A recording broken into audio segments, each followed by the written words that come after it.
We've always had one of those old vintage Parker Brother Ouija boards sitting in our closet collecting dust. When I was a kid, I always wondered what it was. From the box, it seemed like a horrible board game. Until one day I found out what a Ouija board really is, and immediately dug it out of the closet. I insisted on my brother trying it out with me, and eventually got him to play along. We put our hands on the planchette, and I began asking that typical cliché questions like, "Is there anybody there?" and "Can you answer me?" Other than my brother jokingly moving the planchette around to imitate an answer from some kind of entity, there was no real response. After getting bored, we put the game back in the box. I did a little research that night to find out how to make Ouija boards work. Many people said online that the most ideal environment when using a Ouija board is in a dark room only lit by candles. So when my parents weren't home, I managed to gather like 6 or 7 candles and convinced my brother to try it one more time. I lit the candles and set them around the table in the dining room with all the lights out. We tried one more time. I asked again if there was anybody there. The planchette began to move. I told my brother to stop moving it, but he swore he wasn't. I told him to move his hand away, and he did. It kept moving. My brother thought I was messing with him, but I didn't pay attention. The planchette landed on the word yes. I was only 9, so I was legitimately shitting myself.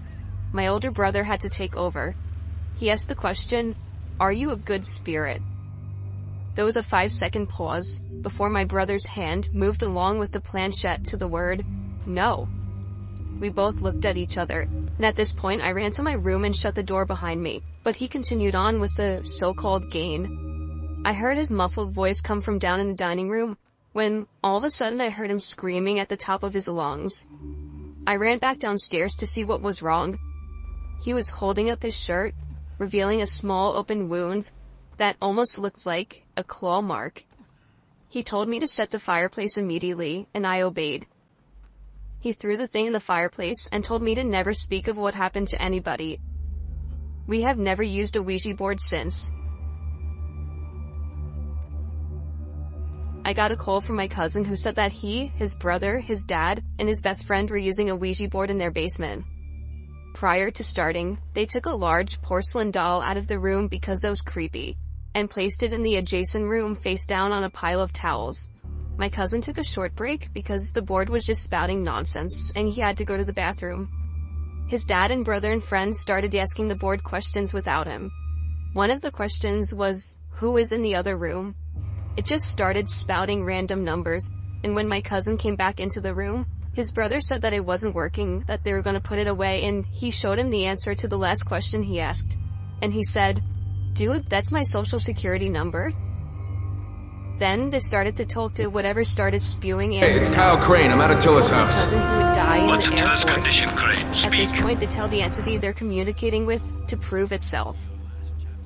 It then spelled out the word doll, and they immediately got a bad feeling. They opened the door to check on the porcelain doll they had laid in the other room, and when they opened the door, the doll was standing up right in front of the door, staring at them. Everyone freaked out and ran out of the house. His best friend burned the Ouija board, and I think he temporarily went nuts for a few months. My cousin, for some reason, then joined the Air Force, and is on a base in Europe now. I had some of my friends over one night, so we tried out the Ouija board we found in someone's garbage. It had the board and the glass piece that you hold onto. The 4 of us held onto the piece and asked stupid questions, just messing around. At all times, one of us were moving around the glass piece just to try and fool the others. When one of my friends went to the bathroom and the other got bored, it was just me and one of my other friends still holding onto it. I asked the board when I will die, and the piece started slowly moving to the letter T. I laughed, looking at my friend, thinking it was him, but he just told me that he thought it was me. The piece then moved to the letter O, and then M, and then back to O, and then R. And then I realized that it was spelling out the word tomorrow. My friend let go of it, and it stopped moving, so I was convinced that it was him, but he swore left and right it wasn't him. But here's where it gets horrifying. The next day, While walking my dog to the preserve, my dog's collar suddenly snaps and he was free from the leash. He darted into the road and I immediately chased after him, only to hear the horn of an oncoming car blaring and getting louder. I dove as fast as I could out of the way, just barely grazing the car with my foot as a pest. But it didn't end there. The same day, while sitting under the ceiling fan in the kitchen on full blast, I got up to get something out of the fridge, and behind me, I heard a loud crashing sound as all the glass on the table was shattered and everything fell onto the floor. The fan had fallen off the ceiling, and I was inches away from being decapitated. I really don't know if I find it to be a coincidence that the day after the Ouija board said I would die the next day, that I had 2 near-death experiences. All I know is I'm never touching a Ouija board again. I have never really told people about this. We had a huge closet full of old board games, and one of them happened to be a Ouija board. I always wanted to try it out, but my family was always home, and I felt weird trying it in front of them.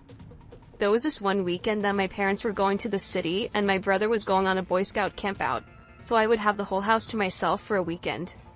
It might have been pathetic that I was more excited to try out a Ouija board than to party with friends while the house was empty. The weather was terrible, windy and rainy, but I felt that a rainy night would actually make it more ritualistic. Around midnight, I set up the board in my dining room and dimmed the lights. I asked a bunch of questions that generated no answers, so I eventually put the board away and went to bed. I woke up in the middle of the night to hear a creaking noise downstairs by the front door.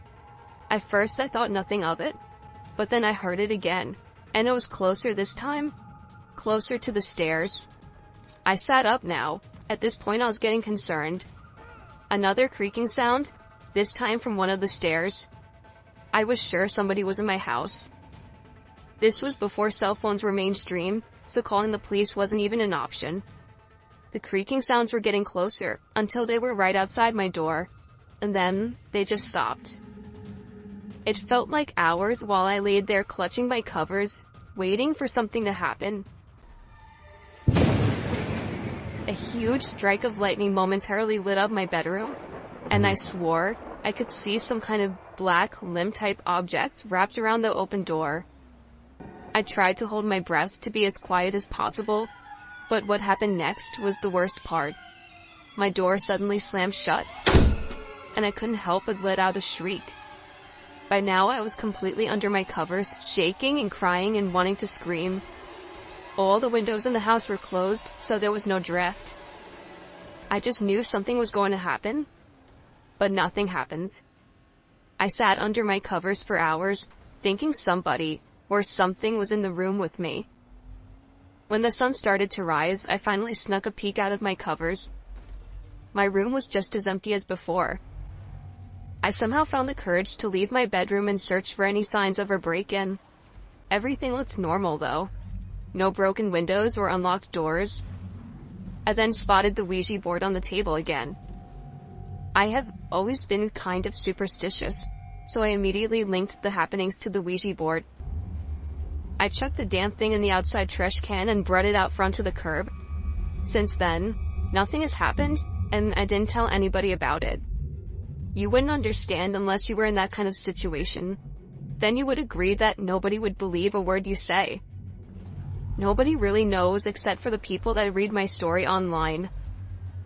I know for a fact that those events were linked to the Ouija board. I can tell you from personal experience that trying a Ouija board is a huge mistake. It was the summer of 2013. My friend had a vintage Ouija board that was allegedly worth a decent amount of money.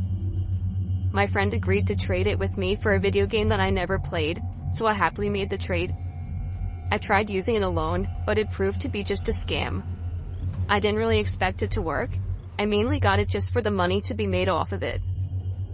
I threw the stupid thing on the floor of my living room and forgot about it. Everything was going normal until the next morning. I woke up and found that the 2 plants I had sitting on my coffee table had been knocked over, and the Ouija board was sitting on the table. I didn't remember putting it there, nor did I understand how the plants could have fallen over. Wind was definitely not an answer.